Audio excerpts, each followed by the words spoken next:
الحمد لله الحمد لله نحمده ونستعينه ونستغفره ونؤمن به ونتوكل عليه ونعوذ بالله من شرور أنفسنا ومن سيئات أعمالنا من يهده الله فلا مضل له ومن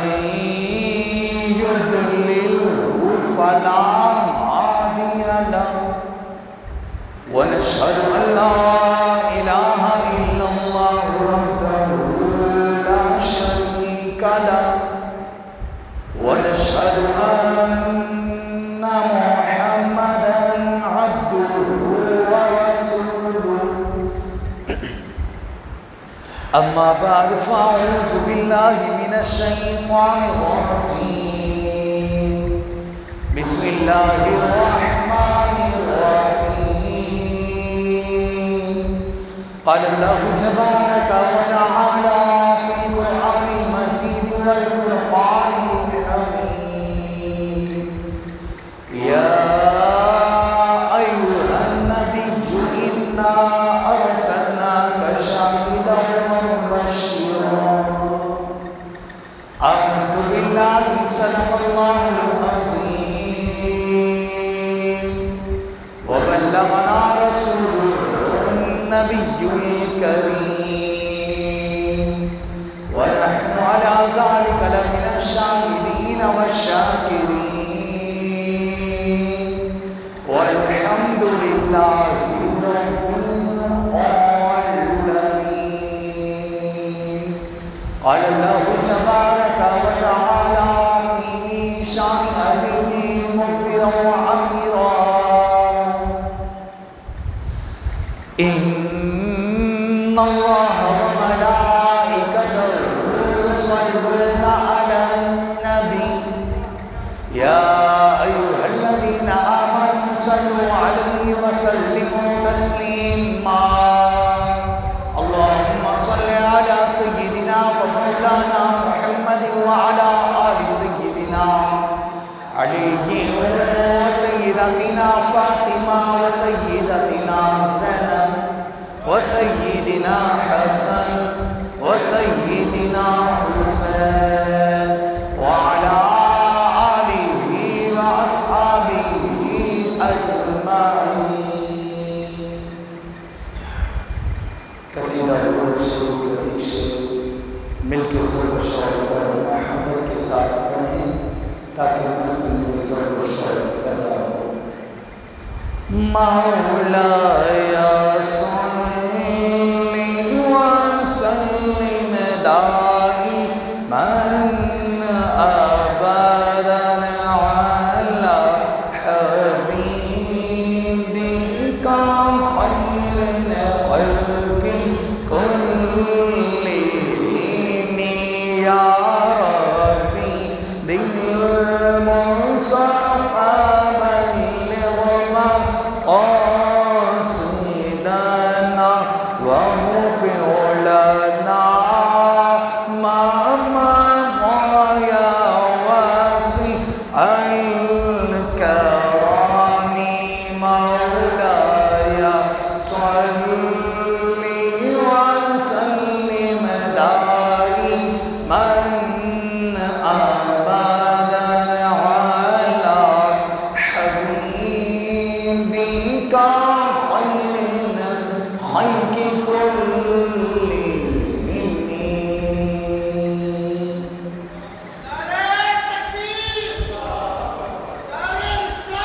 يا سيدي يا رسول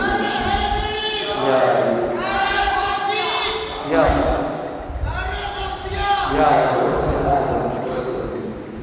حمد و صلات کے بعد عالی مقام و حضور میرے پروردگار کا میرے رب باری تعالیٰ کا لاکھوں کروڑ احسان ہے کہ اس پاک ذات نے ایک بار دوبارہ ہمیں اپنی بارگاہ میں اکٹھا کیا، اور آج ایک اجتماع کے طور پہ ہم اپنے پروردگار کی بارگاہ میں اکٹھے ہوئے۔ جناب عالی، ہر جمعے آپ سے یہ عرض کرتا ہوں کہ جمعے کے دن میرا پروردگار امت محمدیہ صلی اللہ تعالیٰ علیہ وآلہ وسلم پر، یعنی ہمارا پروردگار ہم پر اپنی خاص رحمتوں اور برکتوں کا نزول فرماتا ہے۔ آج کے دن جو میرا پروردگار ہم پر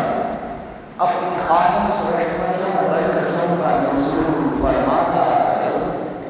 اس میں ہمارا کوئی کمال نہیں، ہمارا کوئی مرتبہ، ہماری کوئی قدر و منزلت نہیں، بس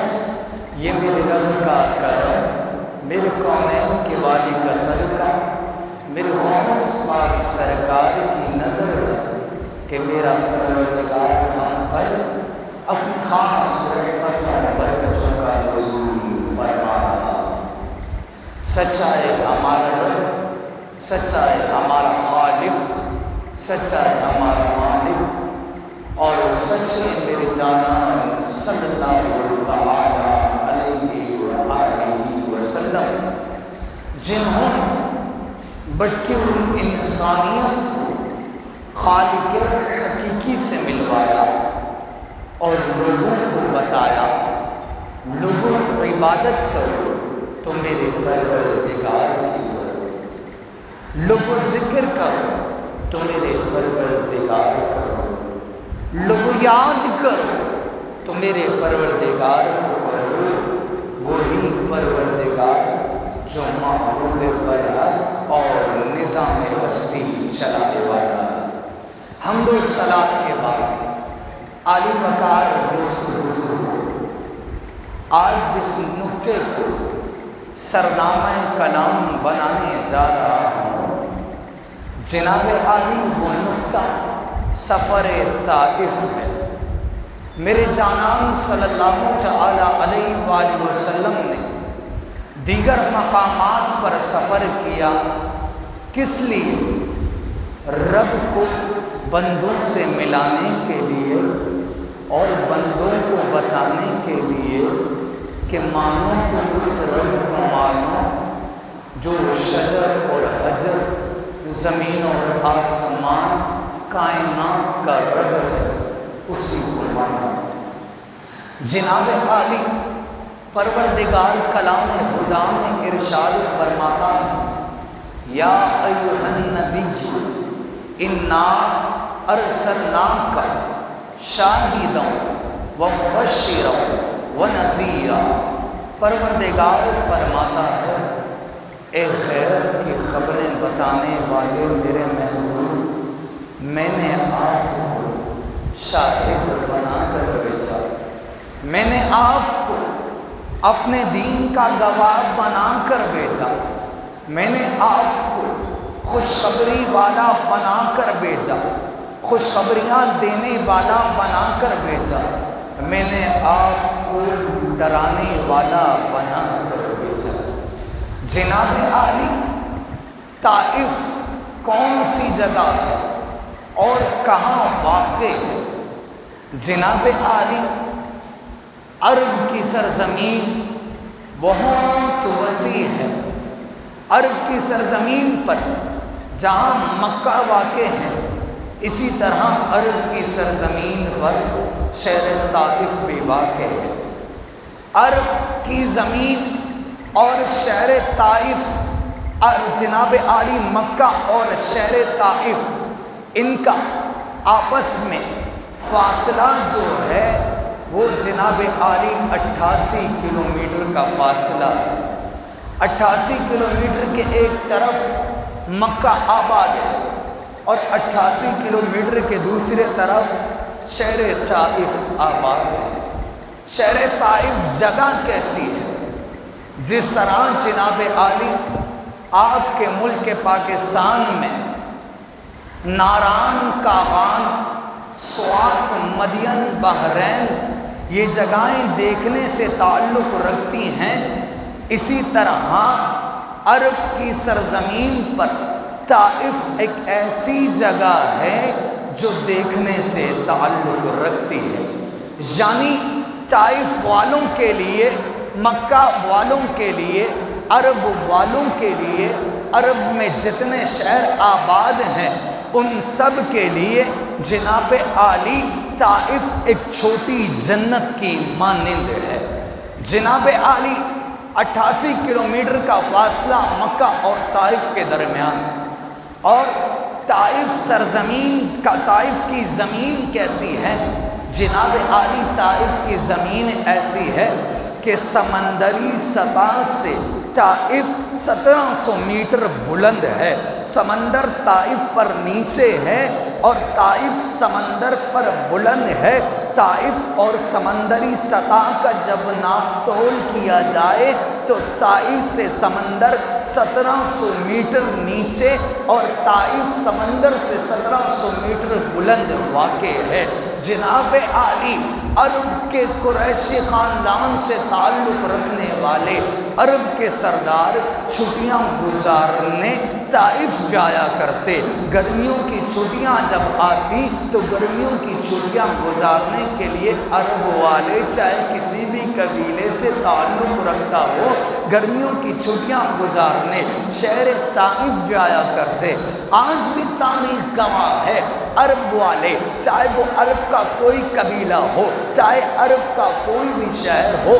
آج بھی عرب والے گرمیوں کی چھٹیاں گزارنے شہر طائف جایا کرتے ہیں۔ جناب عالی شہر طائف وہ ہے جہاں میرے جانان صلی اللہ تعالی علیہ وآلہ وسلم نے اپنے دین کو پھیلایا، اپنے دین کو میرے جانان نے عام کیا۔ جناب عالی علامہ نور الدین علیہ رحمہ، آپ جناب عالی اپنی کتاب میں جسے سیرت حلبیہ کے نام سے جانا جاتا ہے، علامہ نور الدین فرماتے ہیں کہ عرب کے شہر کا ایک سیاںا آدمی طائف آیا اور آ کر جب طائف کو دیکھا، طائف کی رنگینیاں دیکھی، طائف کی خوبصورتی دیکھی، طائف کے مقام پر جب گھوما، علامہ نور الدین ہیثمی جناب عالی سیرت حلبیہ میں فرماتے ہیں اس سیانے آدمی نے طائف کے سرداروں کو اکٹھا کیا، اکٹھا کر کے کہنے لگا اللہ نے تمہیں اچھی سرزمین سے نوازا، عرب والے اس سرزمین کے لیے ترستے ہیں، چھٹیاں گزارنے کے لیے تمہارے اس شہر طائف میں آتے ہیں، ایسا کرو اس شہر کی باؤنڈری کر دو، اس شہر کو 4 دیواری میں بند کر دو تاکہ تمہارے شہر کو کوئی نظر نہ لگا سکے، تاکہ کوئی بد نظر آ کے تمہارے شہر پر نظر نہ مار سکے، تاکہ تمہارے شہر میں کوئی چور چوری کی غرض سے نہ آ سکے۔ جناب عالی علامہ نور الدین ہیثمی سیرت حلبیہ میں فرماتے ہیں کہ شہر طائف کی باؤنڈری کر دی گئی، شہر طائف کو اس طرح بند کر دیا گیا جس طرح ہارون بیریا جو جناب عالی نیول کے نام سے جانا جاتا ہے، جس طرح ہارون بیریا کو جناب عالی 4 دیواری میں بند کر دیا گیا ہے، مختص گیٹ رکھا گیا ہے، نشان جناب عالی اپنی پہچان کرانے کے بعد آپ ہارون بیریا کے اندر جائیں گے، اسی طرح طائف والوں نے بھی باؤنڈری کروائی اور ایک گیٹ مختص کر دیا کہ جو ہمارے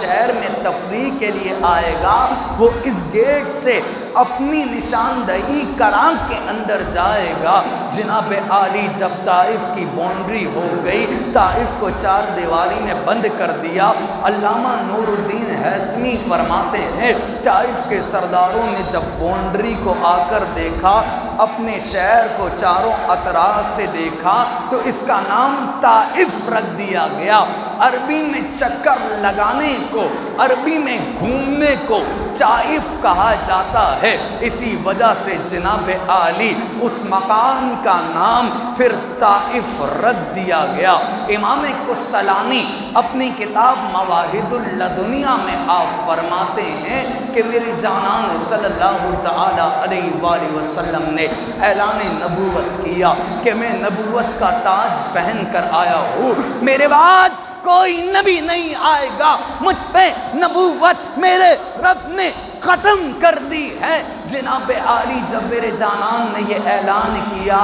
اعلان کے 10 سال بعد امام قسطلانی مواہب اللدنیہ میں فرماتے ہیں کہ حضور کے ختم نبوت کے اعلان کے 10 سال بعد حضور کے چچا حضرت ابو طالب کا وصال، وقت وصال جب قریب آیا، حضرت ابو طالب نے جناب عالی قریشی خاندان کے سرداروں کو جمع کیا، جناب عالی عرب والوں کو جمع کیا۔ مواہب اللدنیہ کتاب گواہ ہے، امام قسطلانی اپنی زبان میں لکھتے ہیں، آپ اپنی زبانی لکھتے ہیں کہ جب ابو طالب نے سرداروں کو جمع کیا، سرداروں کو جمع کرنے کے بعد ابو طالب نے فرمایا، اے عرب والو، تم ہیں اس پروردگار کی قسم جس پروردگار کا گھر تمہارے شہر میں قائم ہے، تمہارے شہر میں موجود ہے۔ عرب والو، ابو طالب تو دنیا سے جا رہا ہے، ابو طالب کے جانے کے بعد ابو طالب کے بھتیجے کو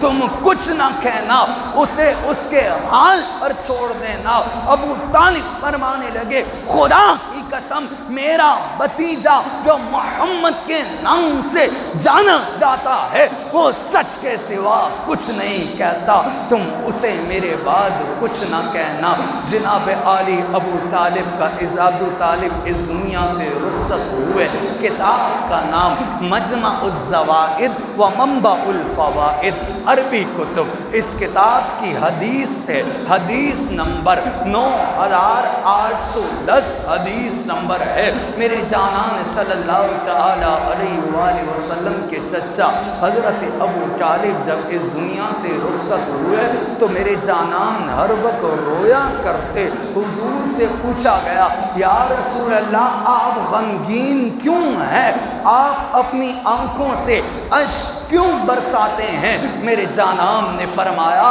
میرے چچا کی مجھے سپورٹ تھی، جب میرے چچا حیات تھے کسی مشرک کی جرت نہیں ہوتی تھی کہ وہ مجھے نگاہ اٹھا کر دیکھ سکے۔ اسی کتاب کی اگلی حدیث میں ہی جناب عالی 9811 حدیث نمبر، حدیث کے راوی کون جس کا ذکر آپ نے پچھلے جمعے سماعت کیا، جن کا نام عبد الرحمن، جن کی کنیت حضرت ابو ہریرہ ہے، آپ فرماتے ہیں میرے جانان صلی اللہ تعالی علیہ وآلہ وسلم کے چچا جب اس دنیا سے رخصت ہوئے تو ہر وقت میرے جانان غمزدہ رہا کرتے، ہم اپنے جانان کو تسلی دیا کرتے، ہم اپنے جانان کو تسلیاں دیا کرتے، لیکن ہمارے جانان اپنے چچا کے بچھڑنے کے لیے رویا کرتے کہ میرے چچا مجھ سے جدا ہو گئے۔ جناب عالی امام ابو سعد کے بقول جناب عالی جس سال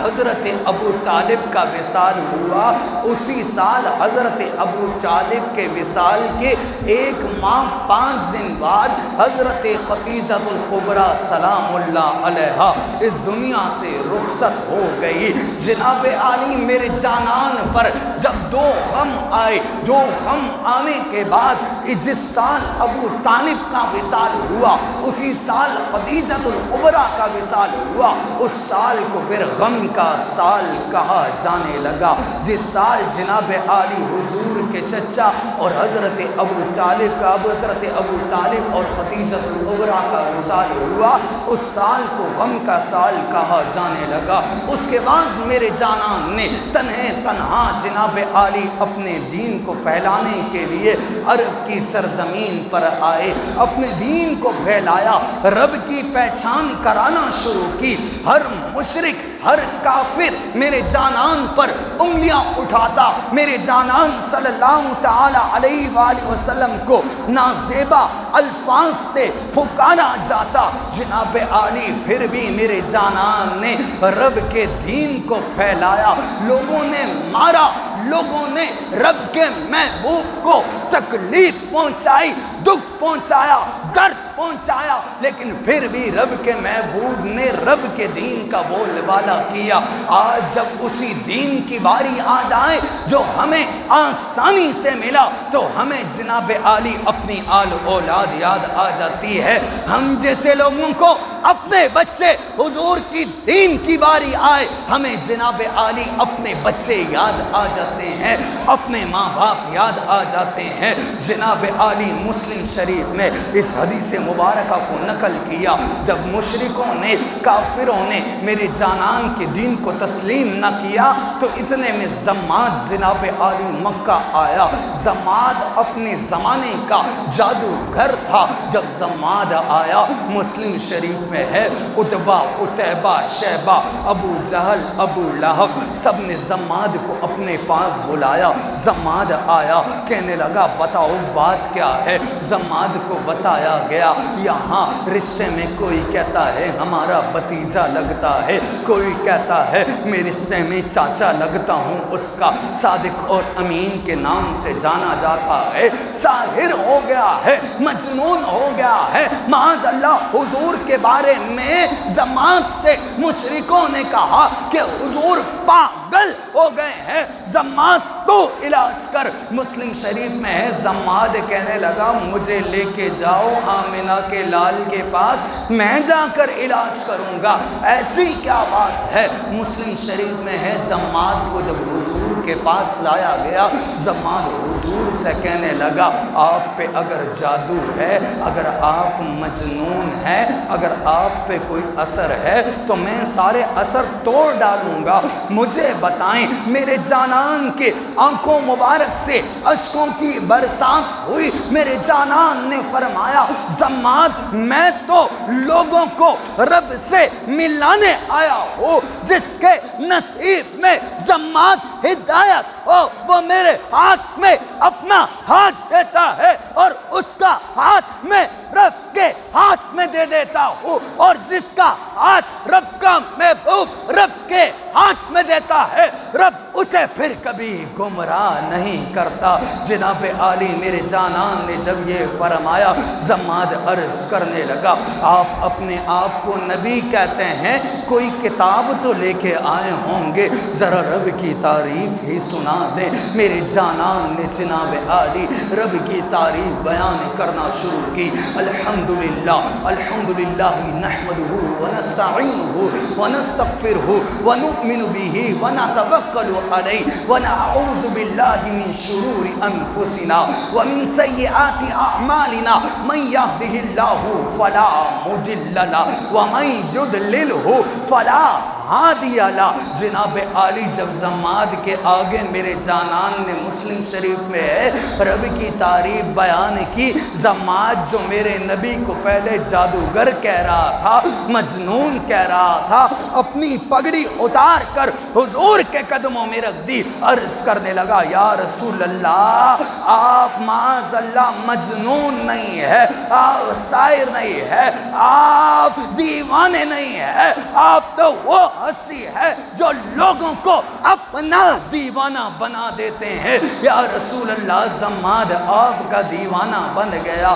یا رسول اللہ زماد کو کلمہ پڑھا دیجئے، زماد آپ پر ایمان لاتا ہے۔ صحابیوں کی صف میں شامل شامل ہونا چاہتا ہے، اس شوق کی صف میں شامل ہونا چاہتا ہے۔ زماد نے جب کلمہ پڑھا تو مشرکوں کی پھر بھی آگ ٹھنڈی نہیں ہوئی۔ جناب عالی یہی مشرک میرے جانان کے پاس آ کے اول فول کہنے لگے آپ کہتے ہیں آپ اللہ کے نبی ہیں، تو ایسا کریں جو فرشتے آپ کے پاس آتے ہیں آپ ایسا کریں ان فرشتوں سے ہماری ملاقات کرائیں، ہم بھی ان فرشتوں کو دیکھیں، ہم بھی ان فرشتوں سے بات چیت کریں جو ہمارے دل میں ہے، ہم وہ فرشتوں سے کہیں، فرشتوں کے دل میں جو ہے وہ فرشتے ہم سے کہیں، آپ ہماری بات فرشتوں سے کرائے۔ جب جناب عالی مکہ والوں نے میرے جانان کے دین کو تسلیم نہ کیا، میرے جانان نے جناب عالی ہار نہ مانی، رب کے دین کو پھیلانے کے لیے میرے جانان نے طائف کا سفر کا آغاز کیا۔ طائف کے سفر کا جب آغاز کیا گیا، میرے جانان صلی اللہ تعالی علیہ وآلہ وسلم کے ساتھ میرے جانان کے منہ بولے بیٹے صحابی رسول حضرت زید بن حارثہ تھے۔ زید بن حارثہ اور میرے جانان نے جناب عالی سفر طائف کا آغاز کیا۔ سفر طائف کا جب آغاز کیا، جناب عالی سفر طائف مکہ سے 88 کلومیٹر دور ہے۔ اب طائف اور مکہ کے درمیان 88 کلومیٹر کا فاصلہ ہے۔ یہ سفر میرے جانان نے کسی گھوڑے پر کسی سواری پر نہ کیا، یہ سفر میرے جانان نے جناب عالی پیدل طے کیا۔ جناب عالی پوچھا گیا ان عشاقوں سے جنہوں نے حضور کی تعریف میں، حضور کی ثنا میں، حضور کی نعتوں سے اپنی کتابیں بھر کر رکھ دی گئی ہیں، پوچھا گیا عشاق بتاؤ تو صحیح کہ حضور نے یہ 88 کلومیٹر کا سفر پیدل کیوں طے کیا؟ جناب عالی ان عشاقوں نے، حضور کے غلاموں نے قلم اٹھایا۔ علماء کی بات نہیں کر رہا، ان علماء کی بات کر رہا ہوں جو علماء بھی ہیں اور حضور کے غلام بھی ہیں۔ ویسے تو عالم ہر کوئی ہے، اس عالم کی بات کر رہا ہوں جو عالم بھی ہے اور حضور کا غلام اور عاشق بھی ہے۔ جب پوچھا گیا بتاؤ حضور نے یہ پیدل سفر کیوں طے کیا، تو وہ علماء جو حضور کے عاشق اور خادم ہیں کہنے لگے حضور کو رب نے مختار کل بنا کر بھیجا، اگر حضور چاہتے تو سفر معراج کی طرح یہاں پر بھی براق منگوا کر سفر کر سکتے تھے، حضور چاہتے یہاں پر بھی براق آ سکتی تھی، لیکن حضور نے اپنے امتیوں کو پیدل سفر کر کے بتانا تھا کہ جو دین تمہارے پاس آ رہا ہے وہ دین عام نہیں، اس کے لیے تمہارے نبی نے محنت کی، کوشش کی، کاوش کی، دکھ برداشت کیے، تکلیفیں برداشت کی، اپنے جسم پر زخم کھائے، تب جا کر وہ دین تمہارے تک پہنچا۔ جب میرے جانان نے سفر طے کیا طائف کا، جناب عالی 88 کلومیٹر جس کی جناب عالی لمبائی ہے، جب وہ سفر طے کیا تو میرے جانان کے جناب عالی تلووں مبارک پر چھالے بن گئے تھے، تلووں مبارک پر دھانے بن گئے تھے۔ آج جب اسی نبی کے دین کی باری آئے، جس نبی نے ہمیں دین دیا، تو ہمیں اپنا گھر بار یاد آ جاتا ہے، ہمیں اپنے بچے یاد آ جاتے ہیں۔ جناب عالی سوال تو یہ کرنا چاہتا ہوں، کیا نبی کی آل اولاد نہیں تھی؟ کیا نبی کا گھر بار نہیں تھا؟ کیا نبی کی شہزادیاں نہیں تھی؟ نہ جناب عالی، نبی نے اپنے گھر بار پر، میرے جانان نے اپنی شہزادیوں پر، اپنی آل اولاد پر رب کے دین کو ترجیح دی، اور آج ہم اسی دین پر اپنی اولاد کو ترجیح دیتے ہیں۔ جناب عالی جب طائف میں میرے جانان آئے، طائف میں میرے جانان نے رب کے دین کو پھیلایا۔ جناب عالی طائف والوں نے بھی وہی کام کیا جو مکہ والوں نے کیا، انگلیاں اٹھا کر میرے جانان پر تان کرتے رہے، انگلیاں اٹھا کر میرے جانان کو نازیبا الفاظ سے